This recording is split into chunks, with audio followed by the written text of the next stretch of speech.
Hello, everybody. Welcome back to the Dice Tower. My name's Chris Yee. I'm Wendy Yee. And I'm Mike DeLisio. Today we're reviewing The Anarchy. This is from Garfield Games, a company that we all really enjoy. So this is the follow-up to the game Hadrian's Wall, same designer Bobby Hill on this one. Very similar system where you have two giant sheets of roll and write paper. In fact, Chris will explain all that when he does the overview. Yeah, I just want to make a quick point about that. The game is not being marketed as a sequel to Hadrian's Wall. It has a different theme, but I'm calling this a sequel to Hadrian's Wall on a personal level. To me, this is Hadrian's Wall 2, and I think that it would be almost impossible to do this review without making frequent comparisons between the two, so I will be, just heads up on that. I absolutely agree with that. So let's show you how this one plays, then we'll come back and give you our thoughts. Here's the Anarchy setup on the table. This is an involved flip and write, roll and write type of a game here. This is going to be the central board in the table here, which is going to show the progress over the 5 rounds of play, as well as hold some of the cards. There's 2 game modes, and there's multiple difficulties, so you can use different setup cards for each. There's ones where you're assaulting castles, and there's ones where you don't have to worry about that, but you have to pay additional food and resources at the end of each round. These cards also show the increasing threat, the A, B, C, D, E values increase over the course of the 5 rounds, which represent the opponents assaulting your castle.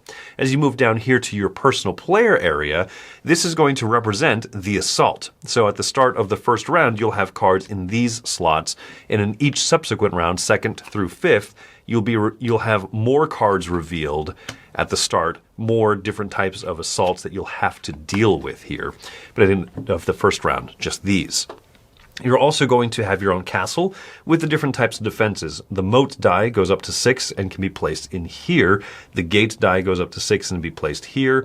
There are walls, which can be pipped up to level 4 that go into these slots around. And then towers. Walls defend from one direction, towers defend in 2 directions. Moats and gates are more specific.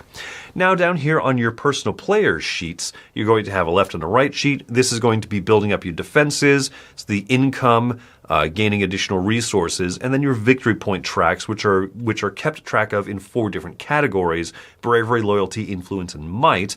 And this is because at the end of the game, they'll 1 point each for every box that you check off, but you can gain different types of bonuses. Over here is going to be your leader tracks. These are going to be things that as you spend resources to check these off, you'll gain bonuses, but you'll also unlock the mini games over here. So because I'm at level 3 in governance, I can do anything that shows at least 1, 2, and level 3 that I can work on. And all 4 of these categories work the same way. So let's take a look at a round. A round starts by dealing out the assault cards and these pathway cards. These will be dealt to the middle of the table, and in turn order, players are going to draft which one of these cards they want, both for the resources shown on it, but also for the victory condition at the bottom of the card there. So let's say that I took this one, the Advocate. Other players will draft, and once everyone has it, you'll gain all the resources printed there on those cards. You'll have all of these resources to work with for a round, and then you'll tuck this under your board.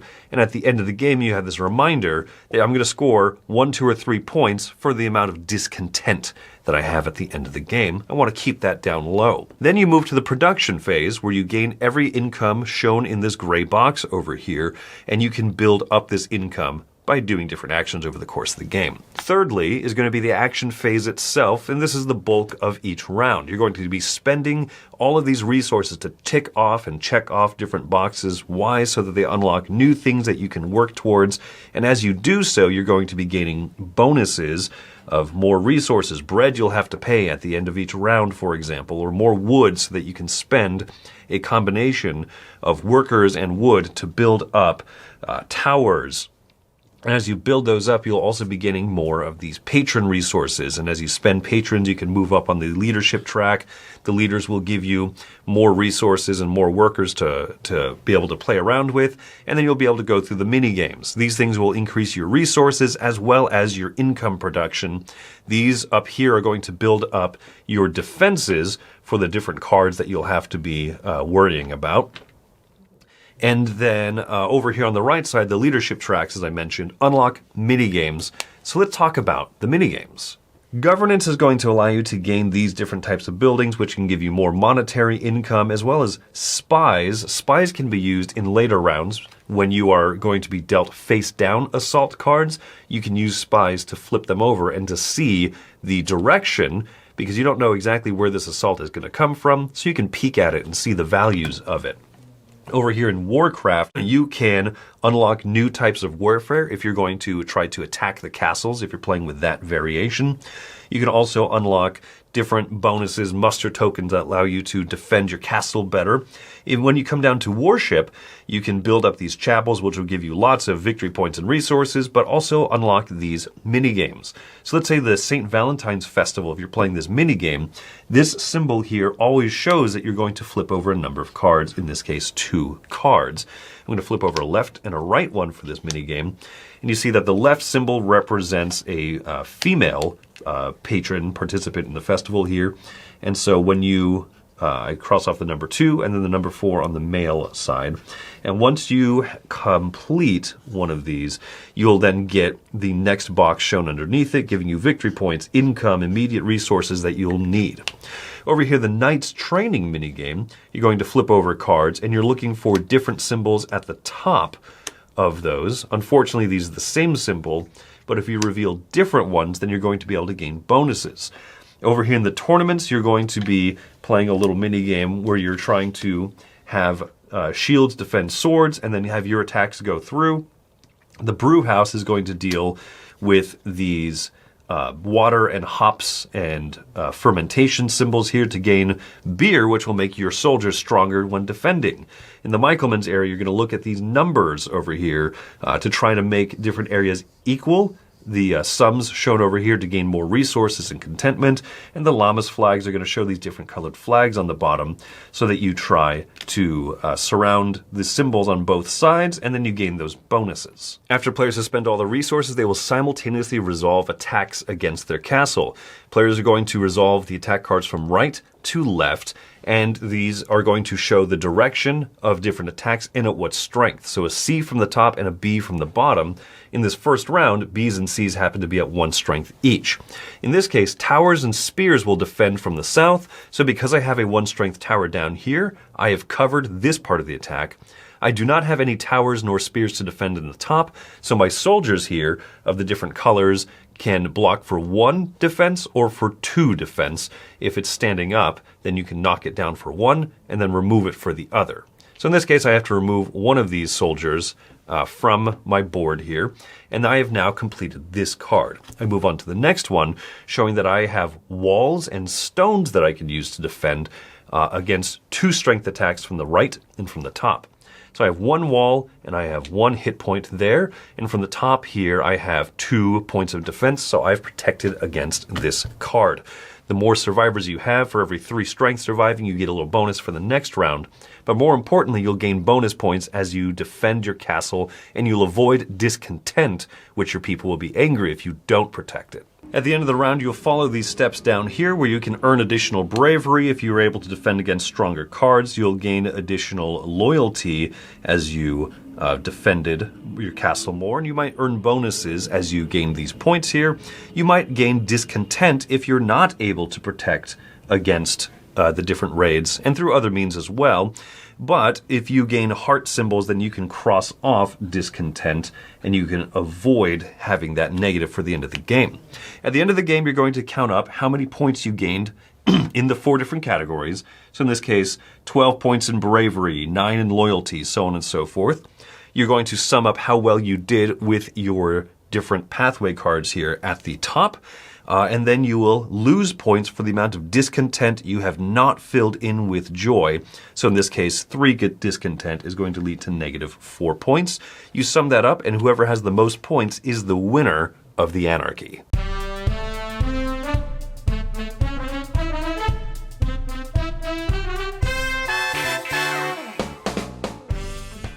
I think that this review is going to end up having a lot of comparisons to the original game, something Mike alluded to in the beginning. We'll try to keep it so that if you haven't played it and you're interested in this one, this review will still be meaningful to you, right?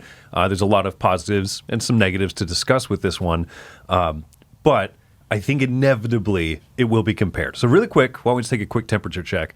I really love Hadrian's Wall, the original game. It's been in my top 100. It's one I like tremendously. It's absolutely fabulous. I love it a ton. I gave it a seal of excellence. Incredible. Right. So you're going to see, as Wendy said, like those two big sheets. You're going to see a lot of the same systems in this game, and it's very much there's a lot of aspects that in which it is multiplayer solitaire, right? You're just kind of checking things off on your own. I think one of the big complaints that people have is if you want a game where you kind of feel like you know what other people are doing, right out the gate, this ain't that type of game. This is not right? that kind of game, no. But I do think that if you enjoy those moments where you get to trade in something for something else that gives you something in the future that then, upgrades this so that you can get this, it has a lot of those moments. And that, I think, is the core of why we say it is a follow-up to Hadrian's Wall, because that is a lot that you take from that original game. I'll go a little bit stronger on this one specific point. I'm going to call this a solo game. I 100% believe that the Anarchy is a solo game. If you're playing with 4 players, 4 people are playing a solo game at the table, and you're comparing your scores to find out the winner. But there's really, the only interaction point is choosing a different path card. And when you play the game solo, they basically replicate that anyway. So I'm not saying that as a negative, because I happen to really like solo games, and I like games that are multiplayer solitaire. But I would say this is on the very extreme end of multiplayer solitaire, to the extent that I consider it a solo game. And the quick clarification, there is a solo campaign. I didn't discuss that really in the overview. Mike, have you played that? Are you basing any of your thoughts on that, or just on your plays of this multiplayer and solo? Yeah, no, I'm not going to go into the campaign because I haven't played enough of it to really feel qualified to. I read through a little bit just to kind of, and I wouldn't be surprised if you had also, just to kind of get an idea on how it changes things up. But this is a game that has a bit of variability and modularity that you can easily incorporate as far as difficulty. You've got the classic mode and the siege mode, and I'll tell you, I always play the classic mode. But yeah, there's various ways to mess with the formula right out of the box. Well, and Mike, talking about those different modes, the classic mode introduces the idea of tents, and you can kind of move along, and so you're fighting for who goes first in a round, basically. But I don't feel like that little bit of interaction really counts as interaction either. So just back to your point of it really feels like a solo game. Like even when you add in that element of interaction, it's so minor. Yeah, is that and so yeah, between those two modes, is classic mode the one where you're attacking the castle, you're assaulting them? Is that what you're saying? And then there's the siege mode where it does one of those funny things. There's 2 modes in the box, and if you're playing the one that doesn't use that, where you lay out those path cards, you have to pay more resources at the end of the round. Then it's a little tricky because there's symbols and there's things on your player sheet that you can unlock, and people go, "Ooh, what does this do?" Like, well, in this mode, nothing really, right? I don't think I found a use for like the horses or for the building the extra siege engines, unless you're sieging castles. And with that, some of the scoring cards that you tuck on your player board are completely useless if you can't destroy castles. So you do have to kind of take those out based on play mode, yeah. Do you have a preferred method between the two, you said, Mike? Yeah, no, I only play classic mode. Yeah. Yeah, we started with the siege mode just to try that out, feeling like that would be a little bit more basic. But I felt like there was so little of a difference between the two that I would just always play classic as well. This is one of those things, like I said, where there's so many positives to this game. Where if you like resource exchanging, if you like combo, if you've heard the term combo-tastic, and you're like, that's the kind of gamer I am. Man, this game is going to allow you to do that constantly. You're sitting there with a pool of resources at the start of the round. You're like, how do I make this last as long as I can? And if you combo things together very well and intelligently, and even sometimes accidentally, you can combo things for a little while longer than you think. And that's part of what makes this game as fun as it is. Mm-hmm. I do love that combo-tastic side of things. Did you have a thought on that, Mike? Well, I not specifically about that, but since you've given me the floor for a second, I'll go ahead and take it. Yeah, I don't want to lead with anything that is necessarily negative. As I mentioned, the multiplayer solitaire thing for me is not a negative, but I do think it's important for us to point that out, especially if you had not played Hadrian's Wall. If you had played Hadrian's Wall before and wanted something that was more interactive, this is not going to be it. But what I will say is this. I don't know about the two of you, but almost always the first question I get asked if I've talked about this game or posted about it somewhere is this more difficult? Is this heavier than Hadrian's Wall? And I've had to think about this quite a bit because I've been asked about it quite a bit. And I don't think it's heavier than Hadrian's Wall. I actually believe that this is easier to understand. That being said, it's a heavy game. Why do I say it's easier to understand? Because I think that the changes they've made to both of the sheets, the left sheet and the right sheet. In Hadrian's Wall, you had the notion of kind of like building this wall kind of sequentially. And I think that was a little bit hard to teach and to pick up. Whereas here, I think it's very straightforward. Basically, you're just moving from left to right and you're adding things, physical things you're adding to this little castle that you have. So there's a very close connection between what you're checking off and you can see it visually in front of you. And yes, you have to unlock the small crane to get to the middle portion and what have you, but that's pretty easy to understand. So I feel like that's an easier version of what they were doing in Hadrian's Wall. And then on the right sheet, I think it is much more simple, even though you kind of have these mini games. They had elements of that in Hadrian's Wall, but I love the way they implemented the mini games, basically all based on that single deck of cards that really drive all of those games, depending on what, row you're looking at. And so I think that that's easier. And also, I had the hardest time, as stupid as it sounds, teaching and kind of internalizing how gladiators worked in Hadrian's Wall. To me, there's no version of gladiators in here where it's like everything kind of makes sense except for this. I feel like they really did a good day. Bobby Hill, the designer, did a really good job of kind of making all of them work similarly enough that if you understand one, you'll probably understand all of them. Sorry if I went too long on that, but that's kind of like the meat of my comparisons between the two. That's so interesting that you feel like it is lighter, obviously not light, but like lighter in that sense, because I felt like going into it was actually heavier. I felt like going through all the mini games and how they associated to the card, I felt like sometimes it was hard to remember which part of the card went with which mini game. And some of them, I feel like the symbols made sense, and then other ones just confused me. And so I had to keep referencing back, okay, am I looking for different symbols in this one, or am I looking for number? Like, which one am I looking for? So I struggled with that. And I think that the actual like defensive that you made, you only had like 3 areas to worry about. I feel like this is heavier in the sense of I have a lot more to worry about at the end of the round when it comes to being attacked. So it's just interesting that we have different feelings of which one is heavier, because I felt like this was significantly heavier. So I think it really just depends on how you learn games and how you feel about these particular mechanisms, really. I think I really love the tactile, like build up your little walls and your towers and the moat and all that stuff. That's a very joyful kind of moment in the game. And you're like, yeah, build up this wall. Ooh, boom, I stick this here. I'm going to be so prepared for the end of this round, which is something I almost never say in actuality in this game. But I'm very much in between the both of you, actually, on this point, where I think that the mini games on the right sheet are cleaned up, but there's more of them, and there's more kind of variety amongst them, but no individual one is, do people have as much hang-up on? Yeah. Gladiators, I think, was confusing for everybody everywhere. That being said, for me, actually, one of the strongest negatives of this game is that right sheet mini games, that deck of cards.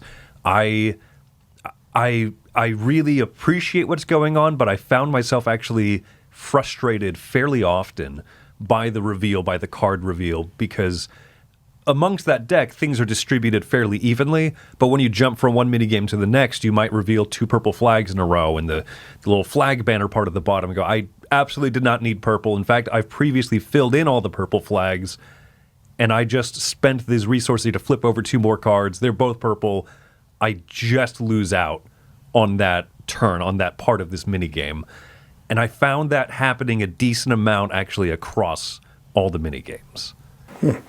Yeah, I can understand that. I wouldn't argue that point at all. I think it adds in a pretty distinct level of randomness to the right side of the board. And I think that your personal tolerance for randomness is going to determine how you feel with that. I would not discount what you're saying at all, Chris. I guess it bothered me a little bit less because I was just enjoying the experience of doing them enough that the occasional frustrations I had were offset by that. Now, I do have a couple of negatives for sure.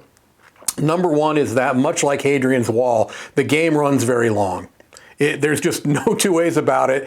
This is a long game, and it can sometimes kind of test your endurance because it's a game that, while being long, in addition to being long, you don't really have much time, if at all, to kind of turn off, take a mental break, because you're always thinking about something, right? Everything is, essentially simultaneous. And so it's a game of concentrated effort for, a couple of hours at least. And so that aspect can be a little bit tough. The kind of the attack portion can feel very punishing. I think this is something that, Chris, you and I were kind of talking about off camera a little bit. That can be very, very tough. That can be very punishing. And then the other aspect that I would say as a negative to the game is that, to me, and I don't think this is going to be everyone's experience, there's a slight, I wish there was a little bit more of a connection that I felt between what I'm doing on the sheets with the point scoring, because it really comes down to your main points are going to be from those tracks that you are gaining through doing other things, right? Whether it's the influence or the bravery tracks, those are your points. But it's odd for me, when I'm doing these things, I'm usually not directly conflating them to those tracks and the victory points that I'm going to get to them from that. I'm more thinking about the comboing that I'm doing, this lets me do this, do this, do this, do this, do this.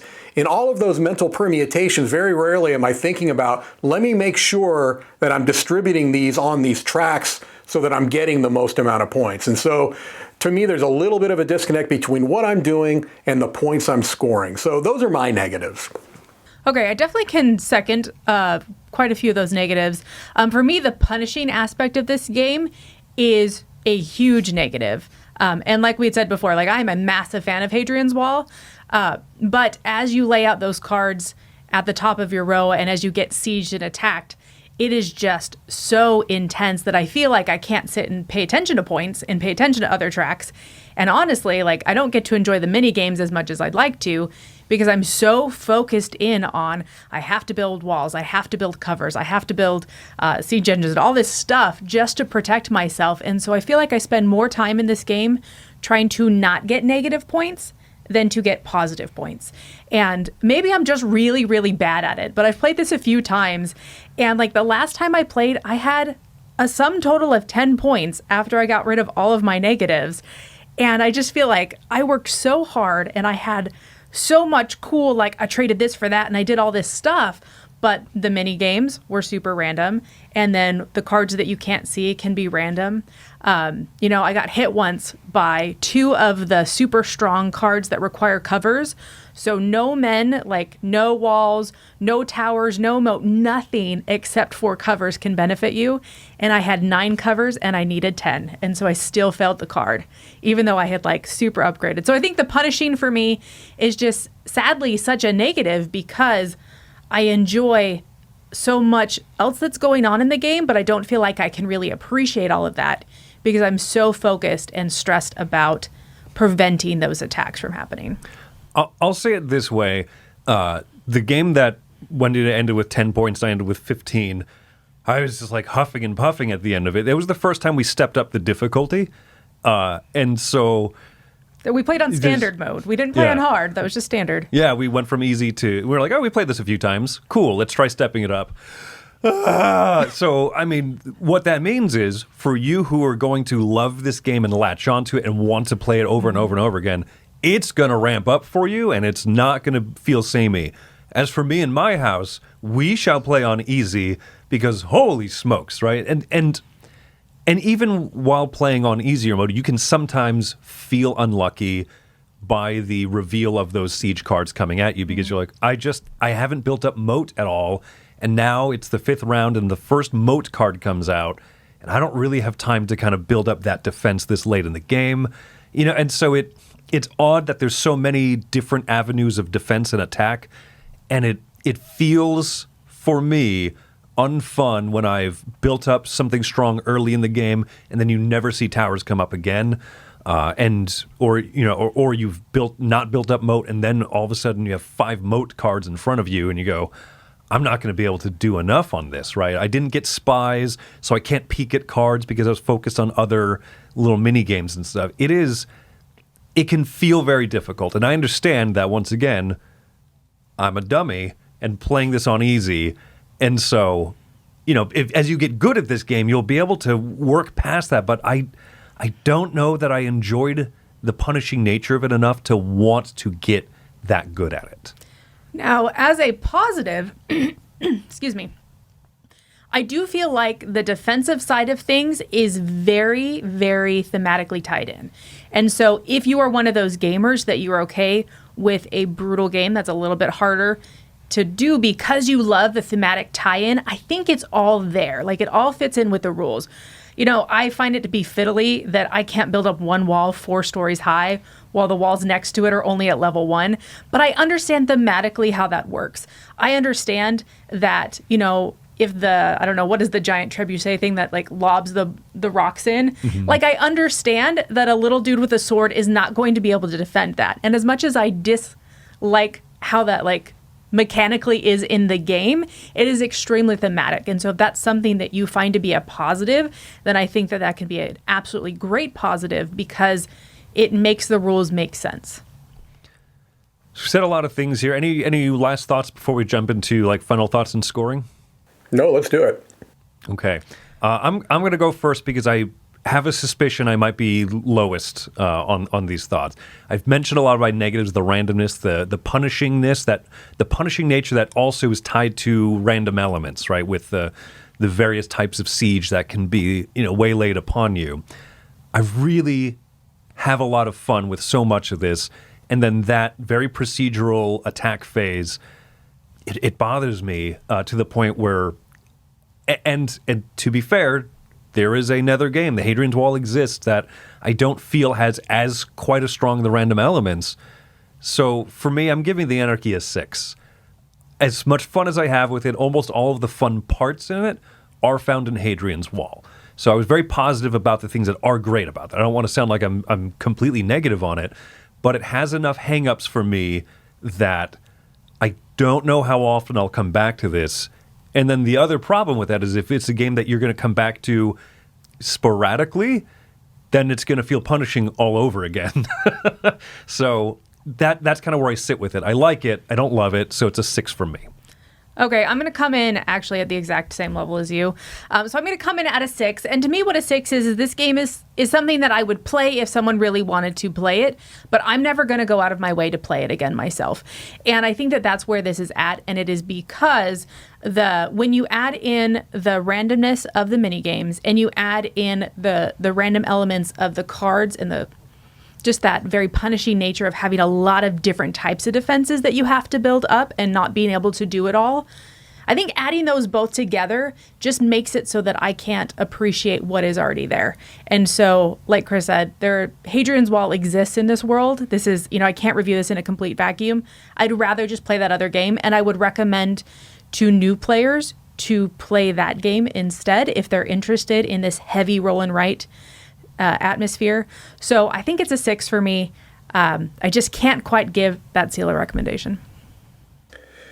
And, I hear what both of you are saying. I am going to give it a seal of recommendation, or a seal of approval. I'm going to give it a 7.5. It's difficult for me because some aspects of the Anarchy I like significantly more than Hadrian's Wall. And that's primarily the right sheet. Well, I just think that it's a cleaner system. I think that he's cleaned up a lot of things in the system. And so I like a lot of what's happening, certainly enough to recommend it. But I do agree with the punishing element. Like, if that had been tamped down a bit, and I guess if you play the different modes, maybe, but I don't know. I just feel like that is a little bit too much to keep me from going beyond a 7.5. And honestly, this is a solo game for me. I'm going to want to play it solo because if you're playing with people that take longer, then you are just kind of sitting there, and I don't particularly enjoy that in a game where everything you're doing is really just affecting you. So looking at it primarily as a solo game, 7.5. I do want to emphasize that I don't think this is a lighter game than Hadrian's Wall. It could potentially be heavier. I just think it's easier to understand. That's just for me, it's easier to understand. Although there are weird little edge cases. Wendy mentioned one of them where you can't have a disparity of more than 1 between the values of the walls, things like that. So 7.5, but definitely has some things that I kind of wish it did better. All right. Well, there you go. That's our thoughts, folks, on the Anarchy. I'm curious to hear yours as well, so feel free to comment below, like, and subscribe to the channel if you like our reviews. So thanks so much for coming out to this one. My name is Chris Yee. I'm Wendy Yee. I'm Mike DeLisio. Have fun storming the castle.